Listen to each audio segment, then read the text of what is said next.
Howdy, everybody. Here we are, all ready to take you down to Pine Ridge for another visit with Lum and Abner. Brought to you by the makers of Horlicks, the original malted milk. Folks, this week is National First Aid Week in America. So be sure and watch for the first aid demonstrations that druggists are featuring everywhere. While you're in the drugstore, ask your druggist about Horlicks and the many cheap imitations that have lately appeared on the market. He'll tell you to beware of these imitations. And here's the reason. Most of them are just mechanical mixtures of skim milk, inferior malt powder, and a lot of ordinary sugar. There's certainly no economy in buying products like that, is there? Not when you can get all the good, wholesome nourishment of Horlicks for just a few cents more. Remember that when next you buy malted milk for yourself or family. Remember that the full cream milk, the wheat and malted barley in Horlicks, are specially blended by the Horlick process to bring out the fullest flavor and richness, the utmost nourishment. That's why it pays to insist on Horlicks. You know that you're getting the best that your money can buy. And now, let's see what's happening down in Pine Ridge. You know, last week, Abner agreed to furnish the circus playing Pine Ridge with feed for their animals while they were in town, and took a mortgage on them as security of the debt. Well, last night, the circus was forced to close, and Abner foreclosed his mortgage. So now he has the circus animals to add to his collection. As we look in on Pine Ridge today, we find Lum and Dick Huddleston over at the Jot Em Down store discussing Abner's predicament. Listen. Oh, yeah, they've all left town now. The whole circus crew pulled out last night. Well, the tent's still over there. I just now saw it, Lum. Well, Abner got the tent, too. Well, I thought he just had a mortgage on the animals. Well, he did, but he bought the tent off of them. Bought it? Well, that is, I put up the money for it. Lent him $250, so he owns the circus lock, stock, and barrel now. What in the world would he want with that outfit? Well, he had to buy the tent. He had to have a place to keep the animals. Well, why didn't he bring them over here and put them in that lot back there with the rest of the stock he'd been trading for? Well, he couldn't. He never had no way to get them over here. Him and Cedric both just scared to death of them animals. Well, I don't know if I blame him much, neither. See, they got the elephants nailed down over there. Yeah. That is, they got stabs driven in the ground and then got the elephants chained to them. Yeah, I got them staked out down there, sure. Yeah. Well, I don't blame him for not wanting to try to lead them things over here. He just bought the tent off of them and left them where they's at over there. He's moved all these other animals he had over here down there with him now. Yeah. Yeah. Well, he's got quite a collection now, putting them all together that way, hasn't he? Yeah, he's got at least one of my anything you can name. I don't care what it is. Well, what in the name of common sense is he going to do with all of them now? I don't know. He can't give them away. Nobody's going to want a lion or an elephant for a pet. Why, of course not. And he can't just turn them loose. No, don't mention that to him. No, turn that bunch of wild animals loose here in Pine Ridge, no telling what'd happen. No, well, I know what I'd do. I'd leave town about as quick as I could get out of here, I'll tell you that. Yeah, and everybody else would, too. Yes, sir, Abner's got himself in a predicament there, Lum. He can't let them starve to death, but he can't afford to feed them. But he's got them, and he can't get rid of them. Yeah. Well, I knowed right from the start that this swap idea here was going to get him in trouble. But I never looked for it to turn out to be as big as a circus. Well, I'll say one thing. The store business is a lot better now since he's run out of merchandise to swap over here. Oh, yeah. He was hard competition around here for a while, though. Yeah, well, I knew that he couldn't keep that up long, though, Lum. Trading merchandise for a bunch of old animals that wasn't no count. You can't keep that up. Yeah. Well, I've got to study up some way to get my money out of them. Get your money out of them? Yeah, you see, me and Abner's in partners on the animals now. You mean that you own a half interest in all them animals? Well, I hate to admit to it, but you see, there weren't no way around it, Dave. I never wanted to get mixed up in it, but I don't know. He come over at my place last night and wanted me to lend him the money to buy the tent with. I don't know. He had tears in his eyes. First thing I knowed, he had me talked into buying a half interest in it. Well, I thought the way you talked there, you just loaned him the money. Well, he said he'd make me a half partner in it with him, but I reckon I just well to give it to him. Well, Lum, if you're a partner, why, you're liable for half the indebtedness of the company then. I am. Why, sure. You've got to buy feed on a credit someplace to feed them, and you own a half interest, why, you're responsible for your part of it. Goodness, I hadn't thought about that. Yeah, this $250 you let Abner have last night might just be a starter to what you'll be out for this thing's over. Well, I thought... yeah, that's right. Yes, you fooled around and got yourself in just as bad a shape as Abner's in, Lum. Granny's, I'll have to get busy and study up some way out of this. They ought to be... Well, I'll swan to goodness. What's the matter? Look at that. Look coming up out there in front of you. Poor little lamb. Oh, where'd he get that outfit like that, anyway? That's the outfit the ringmaster wore in the circus. I recollect seeing him with it on. Yeah, that's it. Yeah, we got a whole batch of that stuff. Clown suits and one thing and another.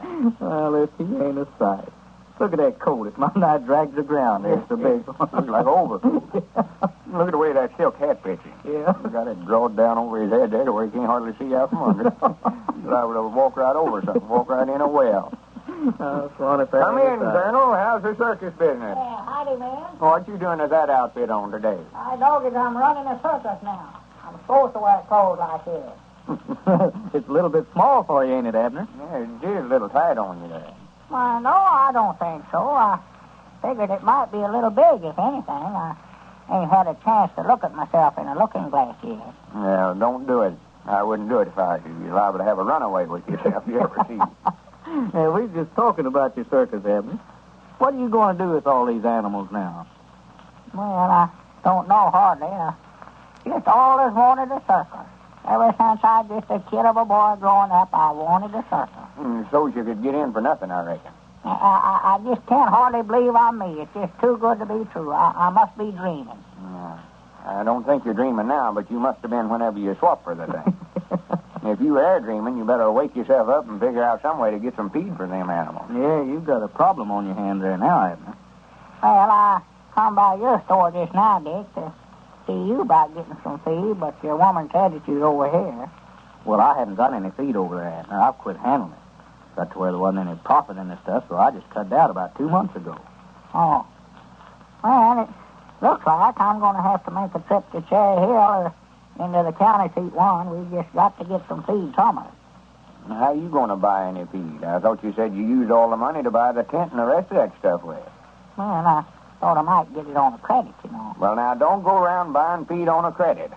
I just found out a minute ago that I'm responsible for half of any debts you make on account of them animals. Well, now, Lum, they've got to be fed somewhere or another. They're hungry. Yeah. Well, I don't know where in the world we'll find it. Well, I don't either, but we've got to get it. I know that. We've got to get it someplace. I tried to get you to think of all that when you was trading for all that stuff, and you wouldn't do it. Well, Lord, I thought I had enough feed here to last me as long as I'd want it when I first started taking it. Wait a minute, that's our ring. Yeah, more like that's my wife telling me to get back over to the store, too. Tell her I'm just leaving, Lum. Yeah, all right, Dick. Abner, I hope you come out all right on that. Hello? Oh, yeah, thank you, Dick. Yeah, so long. This is the Jot 'em Down store. Lum Edwards talking. I've got to get some feed someplace. I know that. Yes, Mom? I'll go to church with her, but I can talk him into it over You want to speak to him? All right, hold the receiver. It's for you, Abner.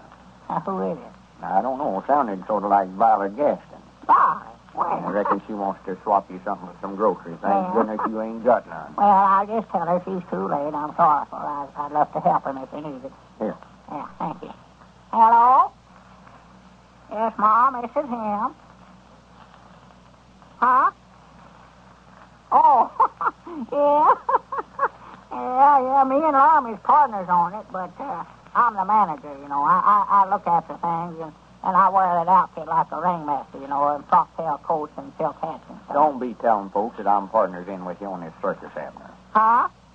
Just a minute, I never understood you, Violet. Lum was talking to me. Lum, be quiet while I talk to him. Oh, well, Violet, we ain't open for business. That is, well, we ain't selling no tickets to see the animals. Uh-huh. Yes, Mom. Well, yeah, I reckon we could. Just a minute. Hold the phone just a minute. Lum. She says that she wants her children to see all them animals we got down there, but she ain't got no money. And she wants to know if she can swap some chickens or something for some tickets. Well, for goodness sake, don't swap for nothing else we'll have to feed. No. You don't need no more lives. Yeah, wait a minute, Mom. I got out of here. Hello? Violet? You you folks ain't got no extra feed over there, have you, at your place? Uh-huh. Feed, I think that's a good Well, idea. I'll tell you what I'll do. I'll let the whole family in to see 'em for a bale of hay. Yes, Mom, one bale. Well, all right, that's a deal then. Just bring the hay over and you can see 'em any time you want to. All right. Goodbye. I believe you hit on a good idea there, Abner. Why, sure. She said they had plenty of feed there on the place, but no money. Yeah, but I mean, there's lots of other folks here in Pine Ridge in the same fix. Yeah. That's more than likely the reason they never had no better crowds over there for the circus. They're all out of money. Why, sure. Natural. I'd always let me get to that telephone. I'm going to make an announcement over the party line here. What you fixing to do there? Well, just a minute. I'm going to call up the folks and tell them that they can get into the circus if they'll bring some feed along for the animals. Let the whole family in for a bale of hay or a bushel of corn. I know that we'll just go into the circus business ourselves. Well, it looks like Lum and Abner are in the circus business now, for sure. Ladies and gentlemen, let's look in at the manager's office of J.C.H. and Company for a minute. Fred Howard has just been called in by Mr. Marshall, the manager. Listen. But Mr. Marshall, No use explaining. You're fired. Fired? Sorry. Well, I've worked here for years, doing the best I could. Yes, but your mistakes cost us money, Howard. That slip up with Johnson and Company. That trouble with the government. And now... Yes, I know, but I don't see how that could be helped. This is a big company, Howard. Can't have things like that. What's your trouble? You don't seem to be on your toes like you used to be. Well, sir, I don't get the sleep I used to get either. That's what it is, I think. Too many nightclubs, eh? Oh, no, it's not that, sir. I seldom go out. It's just that, well, I just can't get any sleep. Why, tossing around, and you've no idea. I think I have. I've had that trouble myself. Do you know what I use? Horlicks malted milk. Horlicks? Well, how does that help? It relaxes you, Howard, and that's your trouble. You're all on edge. Now, you listen to me. Yes, sir. You take a few days off. We'll forget about the firing for now. Just go home, drink plenty of Horlicks malted milk. And don't worry. You'll be all right. Well, gee, that's swell of you, Mr. Marshall. I'll get a package tonight. Horlicks malted milk, huh? And Horlicks it is, folks. There's nothing like a glass of Horlicks malted milk, hot, just before going to bed, to help you slip off to sleep. To sleep soundly, peacefully, all night long. If you have trouble getting to sleep, in sleeping well, try it yourself. You can get Horlicks malted milk either in natural or chocolate flavor. This is Carlton Brickert speaking for Lum and Abner and Horlicks, who now bid you all good night and good health.